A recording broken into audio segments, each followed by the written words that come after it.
بینەرانی بەڕێز سڵاوتان لێبیدەوە مەحتەبە شێروانیە لە بەشی کوردی دەنجی ئەمریکا دیمانەیەکی تایبەتیتان پێشکەش دەکەین چەند پرسیارێک ئاراستەی بەڕێز دکتۆر فواد حوسێن وەزیری دەرەوەی کاروباری عێراق دەکەین کە ئێستا بەڕێزیان لە واشنگتن و بەشێکن لە شاندی باڵای عێراق بۆ گفتوگۆکانی استراتێژیک دەگەڵ کاربەدەستانی باڵای ئەمریکا. دکتۆر فواد حوسێن زۆر سپاس بۆ ئەو دەرفەتەی بۆ ئێمەتان ڕەخساندووە. سپاس معتەبەر خانووە، خۆشحاڵم کە لەمێم و ئەم گفتوگۆمان هەیە. بەڵێ دکتۆر پێم خۆش بوو جەنابەت بەوە دەست پێ بکەی ڕۆژی هەینی جەنابەت بەڕێز ئەنتۆنی بلینکن وەزیری دەرەوەی ئەمریکا میواندارەتی گفتوگۆکان دەکات. جەنابەت وەک هاوتای ئەو چاوەڕوانی چی دەکەین لە دەستپێکی گفتوگۆکان؟ تری ئەم گفتوگۆ تازە نییە، ئەمە چوارمین جارە ئەم گفتوگۆ بێ و دووریش نییە ئەمە ئاخر جار بێ بەم شێوە و بەرنامەی گفتوگۆکە وازەحە و شاندی عێراقی و ئەمریکاش وازەحە پەیوەندی هەیە بە بەرنامەی گفتوگۆکە. بەرنامەی گفتوگۆکە گفتوگۆیە لە بواری نەوت، لە بواری وزە، لە بواری کەهرەبا، لە بواری غاز، لە بواری پەیوەندی فەرهەنگی، لە بواری مەسائلی تەندروستی، چۆن ئەمان ئەتوانن یارمەتی عێراق بدەن لە بواری تەندروستی، لە بواری عاسکەری ئەمنی، لە بواری مالی مەسرەفی. گفتوگۆ فرەجۆرە. بەڵێ یەکێک لەو بوارانە بواری ئاسایشە دیارە لەوانەیە بابەتی سەرەکی بی ئەم گفتوگۆیانە بۆ عێراق. جەنابەت دەکرێت بفەرمووی عێراق چ مەترسیەکی لەسەرە، بە تایبەتی ئایا مەترسی داعش چییە و چاوەڕوانی ئێوە لە ئەمریکا چییە؟ تری بواری ئاسایش بواری ئەرتشی عسکەری بوارێکی گرنگە بۆ دروستە لە گفتوگۆکە، بەرام وەکوتم تەنها بوار نییە لە ڕاستی، بەڵام ئەوە بۆتە ئەوە بۆتم باسی ئەساسی لە میدیا. هەر جۆرە بێ ئەمریکا و عێراق هاوپەیمان بوون و هاوپەیمانن لە دژایەتی داعش و کە دەوڵەتی ئەوەی پێیانەوە دەوڵەتی ئیسلامی داعش ڕوخا و لە دوایەوە داعش لە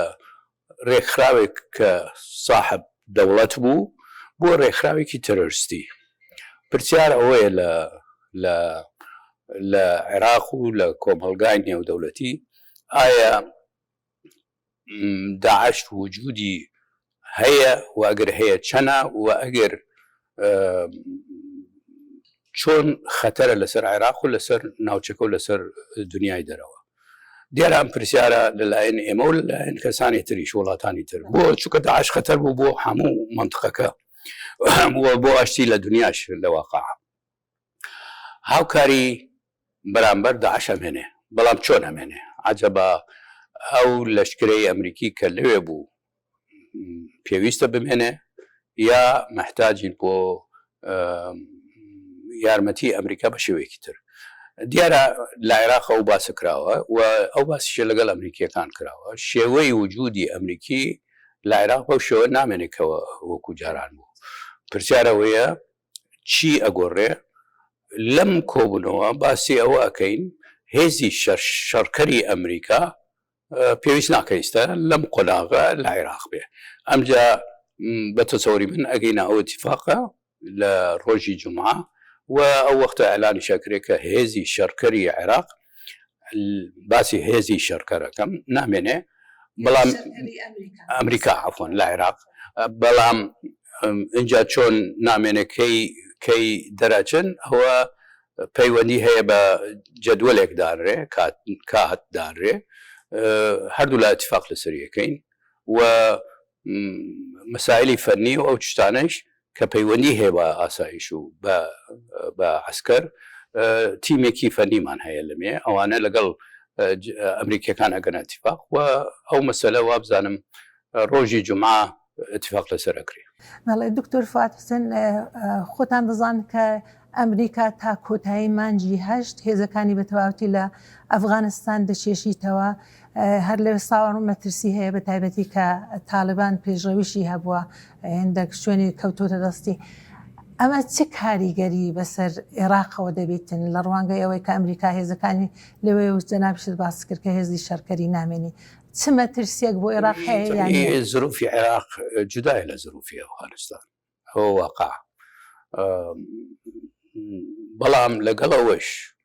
ئەوەی ڕوویدا لە ئەفغانستان ئێمە بە وردی متابعەکەین و بە وردیش مناقشەیەکەین لەگەڵ ئەمریکیەکان ئێمە ئەمانەوەیە بگەینە اتفاقێک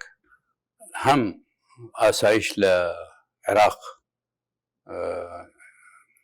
بمێنێ و هەبێ و بە کومەکی دەوڵەتانی تر چونکە عێراق بەتەنها ڕاوەستاننی عێراق بەتەنها بەرامبەر ئەو کێشانەی کە لە نێو عێراق هەیە بە تایبەتەی کێشەی ئەمنی زۆر زەحمەتە بەڵام شێوەی چۆن ئەمریکیەکان ئەمێننەوە لە عێراق بەجودا بێ ینی وەکو جارە نامێ مەسەلەن عێراق محتاجی مەسایلی زانیاریە لەسەر ترۆریستەکان لەسەر ئێرهابیەکان ئەوە هەم ئەمریکا هەم ئەو دوان دەوڵەتانی هاوپەیمانە توانین یارمەتی عێراق بدەن چونکە سازمانی ترۆریستی داعش سازمانێکی جیهانیە سازمانێکی محەلی نییە و چونکە سازمانێکی جیهانیە تۆ هاوکاری جیهانی دەوێ هاوکاریت لەگەڵ جیهانی دەرەوە پێویستە تاکو معلومات وەربگری معنایەوەی لەو بوارە پەیوەندی ئەمێنێ هێزی عسکەری عێراقی تا ئەم لەحزەش کە لەگەڵ جەنابەت باسەکەین پێویستیە بە تەدریب و تەسلیح طبعا ئەمریکیەکان لە 2003ەوە لە عێراقن و یارمەتی هێزی عسکەری عێراقیان داوە پێویستانەوە ئێمە بگەینە اتفاقێک چۆن تەدریب و تەسلیحی هێزی عسکەری عێراق من کە بازی هێزی عسکەری عێراق کەم هێزی ئاسایشی عێراق هەن هەموو ینی هەموو بەشەکان و دوایی هێزی ئاسمانی هێزی معلومە هێزی ئاسمانی عێراق یا زعیفە یا نییە لەواقع ڕاوەستان بەرامبەر داعش و زەربە لە داعش محتاجی یارمەتی هێزی ئاسمانی ئەمریکاش ئەتوانێت لەو بوارە یارمەتی هێزی عسکەری عێراق بدە معنای ئەوەیە ئێمە کە ئەگەینە ئیتیفاق بە شێوەیەکی ئەگەینە ئیتیفاق کە ئەمریکیەکان ئەمێنن بەڵام نەک وەکو هێزێکی شەڕکەر لەوێ ئەمێنن بەڵێ دکتۆر فواد هێندێک چاودێرانی سیاسی وای لێک دەدەنەوە کە ئێستا ئەمریکا لە ئەفغانستان دەردەچێت و تاالبان دەستە باڵایی هەیە ئەم هاوبەریە دەکەن کە لە عێراقیش هێزی مەلیشیا هەیە کە سەر بە وڵاتی دراوسێ عێراق ئێرانن لەوانەیە ئەم مەترسیە لە پاشە ڕۆژ بۆ عێراقیش بێتە پێشێ پێم خۆش بە جەنابەت باسی ئەوە بکەی بە تایبەتی بەو دواییانە کە لە ئەو شوێنانەی کە بنکەی ئەمریکای لێ بۆ نزیک بووە هێرشی درۆن هێرشی بە موشکی ڕۆکت کراوە لە هەولێر بۆ نمونە بەم دواییانە ئەمە ئایا چاوەڕێ دەکرێتن بابەتێک بیتن کە بێتە بەردەم ببێتە گفتوگۆ نێوان سەرۆکی ئەمریکا و سەرۆکوەزیران ئێوە چۆنی لێک دەدەنەوە طبیعی ئەو هێرشانەی کە کرا بە درۆن بێ یا بە موشک بێ لەسەر هەولێر و لەسەر مەتاری بەغدا و بعضی وەختیش لە منطقەی خەزرا ئەو هێرشانە ئێمە بەتوندی بەرامبەری ڕاستین یعنی حکوومەتی عێراق محکومی ئەو هێرشاناکە و ئێمە بە وازحی ئیشمان لەسەر ئەو مەسەلە کردووە و هیوادارین ئەو هێرشانە بەردەوام نەبێ بەڵام ئەگەر ئەوە بەردەوام بێ معنای کێشێکی گەورە دروست دەبێت لە نێو عێراق و لە منطقەیش لەواقع ئەوە وازحە وابزانم جانبی ئەمریکیش لەو مەسەلە ڕێیەکی وازحی هەیە ئارامی عێراق یعنی ئارامی منطقەکە و ئارامی منطقەکەیش تەسیری ئیجابی ئەبێ لەسەر ئارامی عێراق ینی ئەگەر کەسانێک هەیە وا بیر دەکەنەوە کە ئارامی عێراق یان نا ئارامی عێراق استفادەی هەیە بۆ بەرژەوەندی خۆیان بەدەسەوەری من ئەمە هەڵەیەکی گەورەیە. عێراق وەکو ئەفغانستان نییە و بەرژەوەندی دنیای دەرەوە لە عێراق جودایە. عێراق زۆر نزیکە لە ئەوروپا جغرافیەن و عێراق لە سەرەوەی خەلیجە و عێراق دراوسەی ئێرانە و عێراق دراوسەی تورکیەیە کە ئەندامی ناتۆیە. ئەگەر لە عێراق کێشەی گەورە دروست بێ تەسیری هەیە لەسەر هەموو مەنتقە. ینی وەزعی عێراق ئەگەر تێک بچێت لە سووریش خراپترە. ئێمە بینیمان کە داعش یەک لە سەرسەی خاکی عێراقی داگیر کرد، بەڵام داعش ڕێکخراوێکی جیهانیە، تێرۆریستی جیهانیە. تەسیری چەند هەبوو لەسەر ئەوروپا، تەسیری خراپ، و تەسیری چەند هەبوو لەسەر ژیان لە دەوڵەتانی تر، و تەسیریشی ئەبێ لەسەر دەوڵەتەکانی دراوسێ. بۆیە ئەوە ئێمە هەوڵماندا لەگەڵ دەوڵەتانی دراوسێ زۆر بە ڕاشکاوی باسی کێشەکانی نێو عێراق بکەین و ئەو دەوڵەتانەی کە ئەتوانن یارمەتی عێراق بدەن لەم بوارە باسمان کردووە لەگەڵیان و باسمانیش کردووە ئەگەر کێشەکان گەورەتر بێ ئەگرەکە ئاگاتە هەموو لایەک. بەڵێ پێم خۆش بوو باسی ڕۆڵی عێراق بکەین. عێراق هاوپەیمانی استراتیژی ئەمریکایە. عێراق لە لایەکی دیکەوە دراوسێی ئێرانە، هەروەها ئێران نفوزی زۆر بەسەر عێراقدا هەیە. ئەم و توێژانە بە پێی راپۆرتان کە سەرکۆماری ئێران ڕۆحانی پەیوەندی تەلەفۆنی هەبووە لەگەڵ سەرۆکوەزیرانی عێراق. ئایا کاتەکەی هیچ پەیوەندێکی هەیە بە سەردانی بەڕێزیان بۆ ئێرە؟ ئایا هەڵگری پەیامێکە یا عێراق چ دەتوانێت چ ڕۆڵێک ببینی کە ئێران هەوڵدەدا و ئەمریکاش ڕێککەوتنەکەی 2015 ناوکی ببوژێتەوە کە بەڕێبەراتی پێشوو لە 2010 ئەمریکای لێکشاندەوە و ئێران لەژێر زەبری گەمارۆکانی ئەمریکایە؟ ئێمە ئێران دراوسێمانە، وەکو تورکیە دراوسێمانە، وەکو سعودیە دراوسێمانە،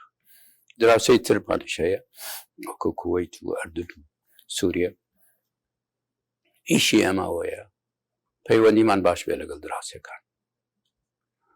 و زەرورەتیشە پەیوەندیمان باش بێ لەگەڵ دراوسەکان و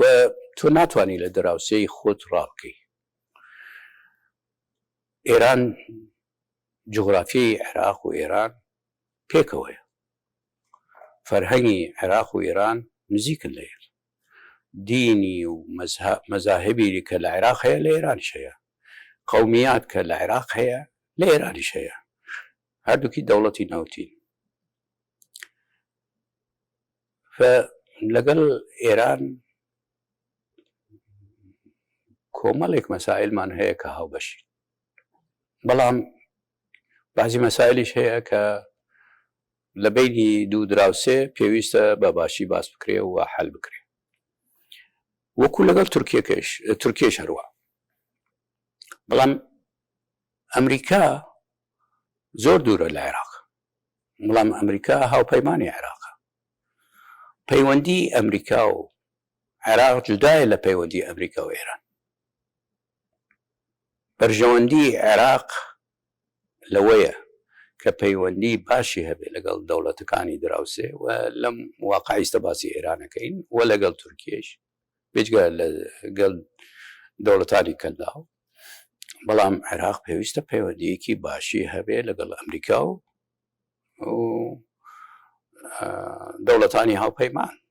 ئەمانە یارمەتی ئێمەیانداوە، یارمەتیانە ئێمە داوە لە قۆناغی جۆرا و جۆر.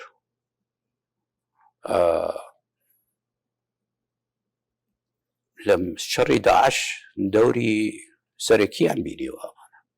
بێجگە لە خەڵکی عێراق و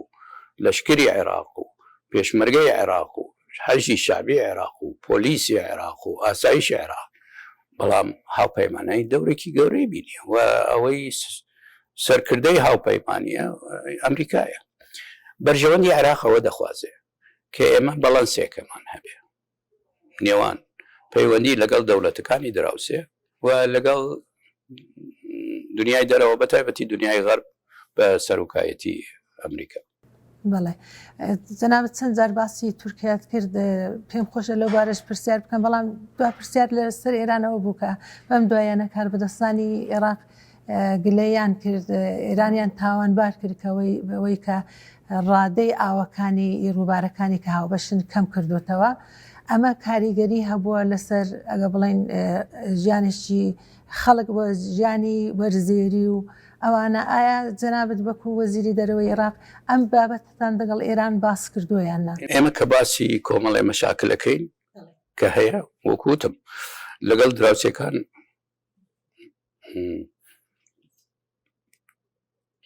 کۆمەری خاڵ هەیە کە هاوبەشن و یارمەتی ئەدەن بەڵام کێشەمانیش هەیە یەکێ لەو کێشانە کە هەیە لەگەڵ دەوڵەتانی دراوسێ بەتایبەتی دوو دەوڵەتی دراوسێ کە سەرچاوی ئاون بۆ عێراق ئێران و تورکیە مەسلەی ئاوە و مەسلەی ئاو تەبەن هەن ئەمڕۆ نییە ئەمە ئەگەڕێتەوە ڕابردوو بەڵام پێویستە مەحال بێت چونکە ئەمە ژیانە دوایی یاسای نێو دەوڵەتیش هەیە کە پەیوەندی هەیە بە چۆنێتی مامەڵەکردن لەگەڵ سیاسەتی ئەو ڕووبارانەی کە ڕووباری نێو دەوڵەتین ئێمە لە حالەتی گفتوگۆین هەم لەگەڵ تورکیە هەم لەگەڵ ئێران لەم بوارە و هیواداری بگەینە نەتیجەیەک چونکە ئەمە خەتەرە بۆ عێراق بۆ ملەتی عێراق بە گشتی بۆ زراعەت بۆ اقتصاد وە لە نەتیجە وەکوتم مەسلەی ژیانە ڕاستە ئەوە کێشەیەکە بەڵام گفتوگۆ بەردەوام لەو مەسل هەڵێ لە بواری تورکیا هاوپەیمانی ناتۆی وڵاتی یەکگرتووەکانی ئەمریکا بەم چەند هەفتانە ئەگەر نەڵێن مانگانی ڕابردوو لەناو هەرێمی کوردستانی عێراق لە باکووری عێراق تورکیا دەستی لە ئۆفرۆسیان داوە بە ڕێگای هەوای شێوە لە دژی پارتی کرێکارانی کوردستان پەکەکە بەڵام لە هەمان دەمدا دەبینین کە هاوڵاتیان مەدەنی زەرەر و زیان زەرەرمەند بوونە لەو بارەیەوە بەڕای جەنابەت ینی حکوومەتی عێراق چه چارەسەرێکی بۆ ئەم وەزا هەیە خۆی ئەمە پرسیارێکی گرنگە پرسیارێک پەیوەندی هەیە بە وەکوتم ئەگەڕێنەوە بۆ پەیوەندی لەگەڵ دەوڵەتانی دراوسێ وەکو ئێمە باسەوەکەین کە ئێمە ڕێز لە ئەو دەوڵەتانە ئەگرین و تدەخل ناکەین لە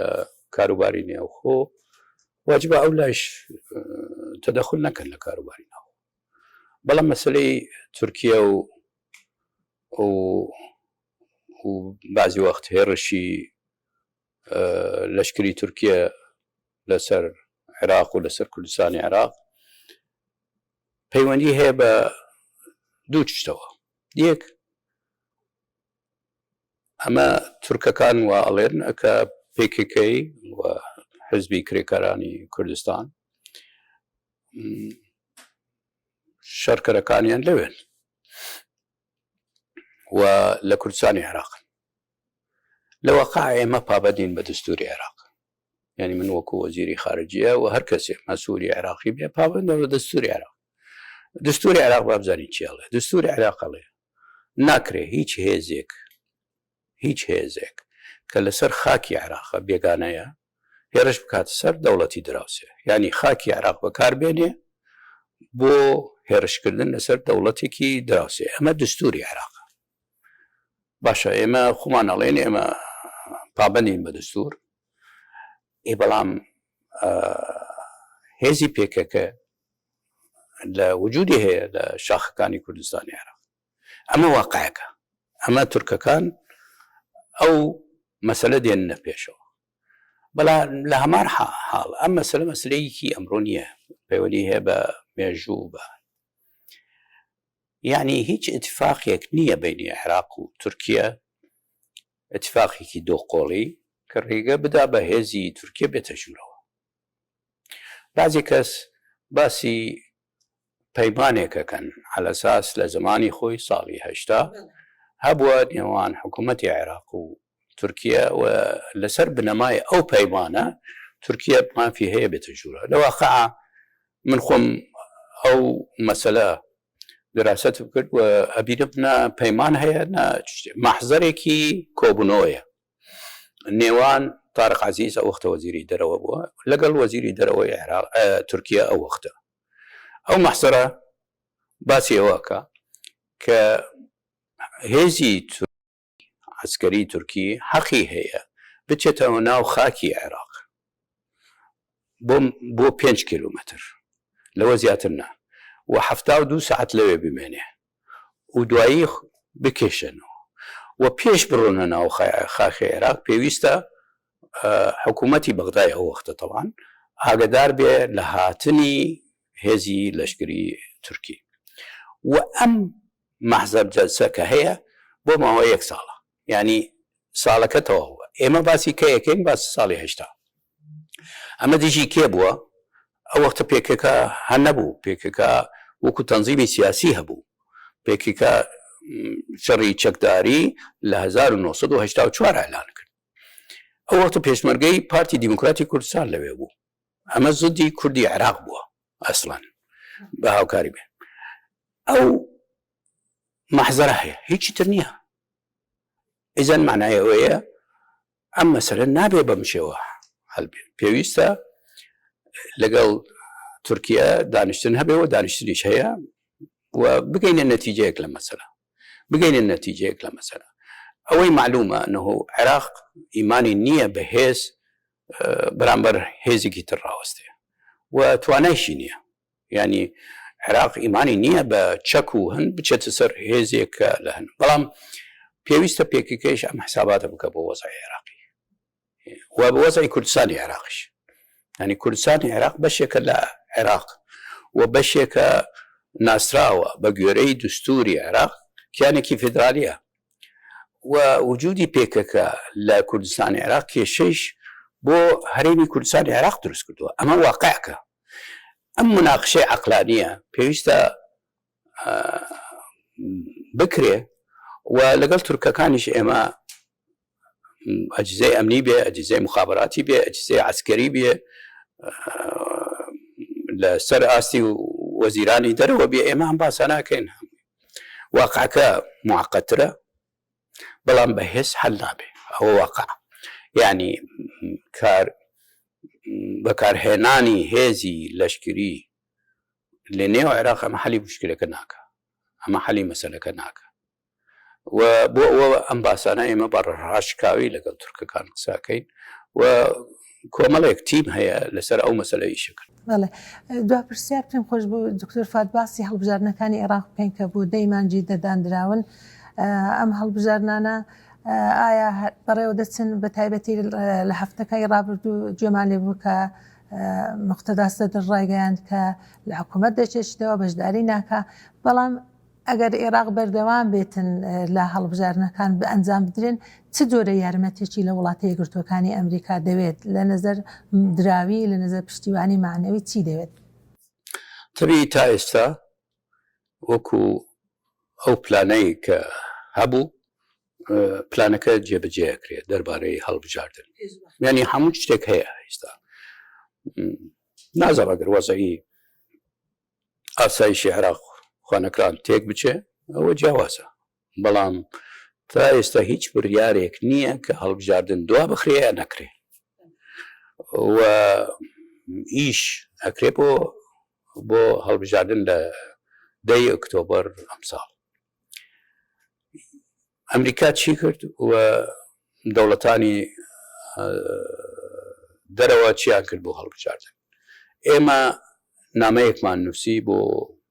سکیوریتی کاونسل ینی UN ئەنجومەنی ئاسایشی UN و داوامان لە ئەنجومەنی ئاسایشی UN کرد کە یارمەتی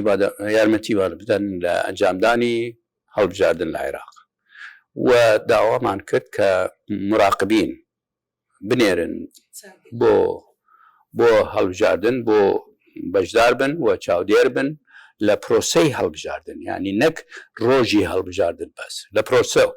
پرۆسەکە دەست پێکردووە ئازانم ویستە دراسەتی ئەوەکەن چۆن بتوانن ئەم چاودێران نێودەوڵەتی بنێرن بۆ عێراق بە خۆشحاڵیەوە هەموو ئەندامانی ئەنجومەنی ئاسایش 15 هەمویان دەیاندا و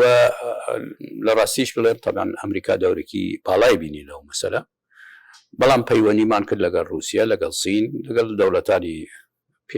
ینی ئەوانەی حەقی ڤیتۆیان هەیە بریتانیا و فەرەنسا ئەمانە دەوری گەورەیان بینی لە ئەنجومەنی ئاسایش بەڵام هەر 15یان موافق بوون معنای ئەوەیە ئێمە یەک یارمەتی UN دێت بۆمان لەو مەسەلە و چاودێری نێودەوڵەتی دێن بێتکەوە لەگەڵ اتحادی ئەوروپیش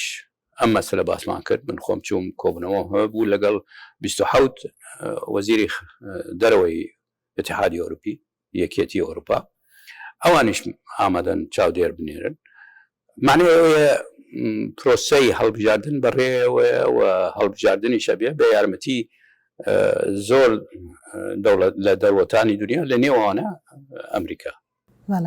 زۆر زۆر سپاسی بەڕێستان دەکەم دکتۆر فات حوسێن وەزیری دەرەوەی عێراق بوو ئەم دەرفەتەی بۆ ئێمە دڕەخسان سپاس بۆەوە و خوشحاڵ بووم کە ئەم بینینێمانە هەبێ سپاس بەڕێزان ئەوە دیمانەیەکی تایبەتی بوو دەگەڵ دکتۆر فات حوسێن وەزیری دەرەوەی عێراق کە ئێستا لە واشنگتنن بۆ گفتوگۆی استراتژیک دەگەڵ کاربەدەستانی وڵاتە یەکگرتووەکانی ئەمریکا زۆر سپاس کە بینەری ئێمە بوون